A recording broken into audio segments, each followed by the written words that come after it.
M. David Descoteaux est économiste de l'Institut économique de Montréal. Bonjour, M. Descoteaux. Bonjour, M. Montréal. Est-ce que la SAQ est un monopole? Oui, c'est un monopole. C'est le plus bel exemple, je pense, qu'on peut avoir de monopole. Est-ce que il est pensable de penser à une privatisation de ça? Ça s'est déjà parlé. Je me rappelle de Rodrigue Biron, qui était de l'Union nationale, qui voulait essayer de privatiser ça. On m'a dit que ça n'avait pas au cœur, ça n'a pas été long, ça n'avait pas fait long feu. Bien, c'est-à-dire, ce qu'on entend souvent, l'argument des défenseurs de la SAQ, c'est toujours de dire la SAQ est une vache à lait pour le Ben gouvernement. oui, c'est une des ça. mamelles du Trésor québécois. C'est ça, mais ce qui est important de comprendre, c'est que oui, c'est une vache à lait pour le gouvernement, mais c'est nous, les consommateurs, qui se faisons traire. Parce que c'est nous, c'est parce qu'on paye trop cher nos bouteilles que le gouvernement peut s'offrir un dividende comme ça. Donc, évidemment, la clé, c'est pas seulement de privatiser, parce qu'évidemment, si on privatise, mais que ça demeure un monopole, on n'est pas plus avancé. La clé, c'est, vous l'avez mentionné tantôt plus tôt dans l'émission, c'est la concurrence. C'est la fameuse loi qui garantit à la SAQ un monopole. Bien, c'est ça, c'est là qu'est le problème. Je voyais dans vos courriels des gens qui parlaient des vins en Floride à 4,99. Bien, vous savez que maintenant, avec Internet, on peut commander ces vins-là. On n'aurait même pas besoin de se rendre jusque là-bas, là. Il y a plein de sites web, mais on ne peut pas, parce que la loi l'empêche. Ben non, c'est ça. On peut rien. D'ailleurs, on ne peut pas avoir les vins que l'on veut.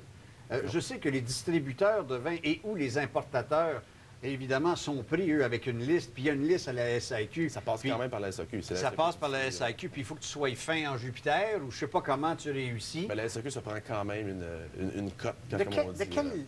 À quelle hauteur? La SAQ se prend une marge sur chaque bouteille qui va de 40 à 135 De combien à combien? 40 à 135 Ailleurs, il serait poursuivi. Bien, ailleurs, dans un marché concurrentiel. Ben oui, c'est ça. Non, mais ferait faillite, je pense. 135 on s'entend-tu qu'on a un problème majeur? Par Ça a exemple, l'air du Shylock de bière. une bouteille, une bouteille qui coûte 5 par exemple, ben, elle va se prendre une marge de 7 puis là, on rajoute 2-3 de taxes et on la vend à 15 Ça veut dire que c'est un peu comme l'essence. C'est l'occasion d'une taxe, c'est le sin tax, c'est les taxes du Oui, péché. c'est une taxe déguisée. C'est une taxe déguisée. Moins, je veux dire.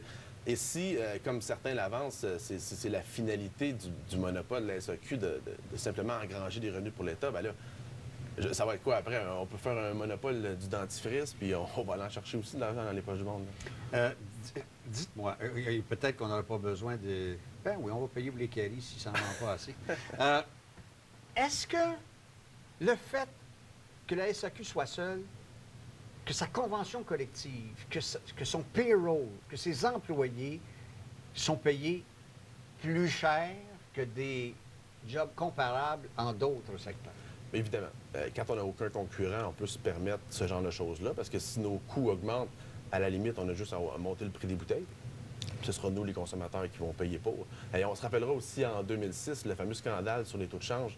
Le dollar canadien avait monté, mais les bouteilles européennes étaient restées au même prix alors qu'elles auraient dû descendre. Exact. Donc, ça venait augmenter leur marge de profitabilité. Exactement. Et on n'avait pas bénéficié de Pas ça. du tout. Et dans un marché concurrentiel, l'entreprise aurait perdu des parts de marché au détriment du concurrent en faisant une chose comme ça. Mais faire entrer la concurrence, ils disent que ça pourrait même enlever sur la qualité. Parce que c'est incroyable ce que l'on boit. On boit des choses extraordinaires avec la SAQ. C'est formidable la qualité que nous avons. On a même maudite bouteille. C'est toujours bien pas nous autres qui a fait. Bien, on parle souvent, les gens parlent de l'exemple de l'Alberta pour la privatisation, mais oui, on m'en a parlé tantôt. C'est pas un très bon exemple parce que ça n'a pas été d'abord, ça n'a pas été une privatisation complète. Hein, le marché de gros n'a pas été privatisé, donc les prix étaient quand même plus élevés à la base. Un bien meilleur exemple, celui de la Belgique, par exemple. Si vous avez eu la chance d'y aller, c'est un pays où le marché est complètement libéralisé. Il y a des milliers de boutiquiers, si on veut, de vins qui offrent qui se concurrencent entre eux. Et on a 3 fois plus de diversité qu'ici pour le tiers du prix. Alors, ça montre un peu l'effet que la concurrence peut faire. Et on ne peut pas dire que ce n'est pas des consommateurs. Là. Non, un Belge, c'est picole aussi. Mais ici, au Québec, de plus en plus, les gens le reconnaissent que le consommateur québécois évolue et devient de plus en plus connaisseur et a le goût d'essayer d'autres choses. En conclusion, est-ce que c'est une bonne chose pour une société, un État comme le Québec, d'avoir cette société-là comme organisme parapublic ou si on devrait favoriser la concurrence? Il faut absolument favoriser la concurrence. Même que certains avancent qu'on pourrait aller chercher encore plus d'impôts parce qu'avec des prix plus bas, les gens consommeraient probablement beaucoup plus de vin. Et on pourrait taxer le profit des commerçants. On peut toujours taxer avec une taxe sur l'alcool quand même. mais sans souffrir de tous les côtés négatifs Donc, du nous monopole. sommes piégés comme consommateurs.